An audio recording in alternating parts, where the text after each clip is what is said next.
Person मैं Panasonic advance series AC के बारे में बात करने जा रहा हूँ। पैनासोनिक जो कि जापान की नंबर 1 ब्रांड है और इस साल पैनासोनिक का वाइड रेंज में इन्वर्टर एसी आया हुआ है, स्मार्ट इन्वर्टर एसी, जो कि 3 स्टार 4 स्टार एंड 5 स्टार में अवेलेबल है। इसमें आपका मीराई का एडवांटेज भी मिल जाता है, जो कि है एक स्मार्ट ऐप जिसमें आप एसी को जिस ऐप के थ्रू आप एसी को कंट्रोल कर सकते हो। इवन आप बाहर में अगर रखोगे ना फिर भी एसी को आप ऑन ऑफ कर सकते हो।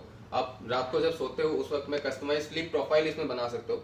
इवन आपका सर्विस में भी ये ऐप हेल्प करता है। किसी कारण एसी में कोई भी एरर होता है तो आपका मोबाइल में वो मैसेज भेजता है और साथ में आपका वो एरर कोड जो होता है आप कॉल लॉगिन अगर करोगे वो सर्विस सेंटर में डायरेक्टली भेज देता है। और साथ में आप एक्सटेंडेड वारंटी वगैरह भी इस ऐप के थ्रू मैनेज कर सकते हो। साथ में इसमें आपको नैनो इजी का टेक्नोलॉजी मिल जाएगा, जो कि है एक एयर प्यूरिफिकेशन टेक्नोलॉजी, जिसमें क्या करते हैं 1 सेकेंड में 3 ट्रिलियन नेगेटिव आयरन रिलीज करता है और ये सारा बैक्टीरिया या ऑर्डर को डीएक्टिवेट करता है। और इसके साथ में इसमें जेट स्ट्रीम और एरोइंग्स का फीचर्स भी आपको मिल जाएगा, जिसके कारण इसका जो एयर थ्रू होता है वो 41 फीट तक आपका ये बढ़ जाता है।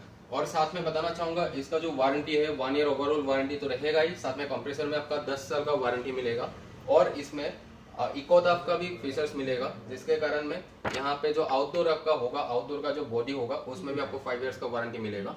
और इसमें पीसीबी जो होगा इंडोर आउटडोर दोनों का जो पीसीबी होगा उसमें 5 साल का वारंटी आपको मिलने वाला है। Thank you.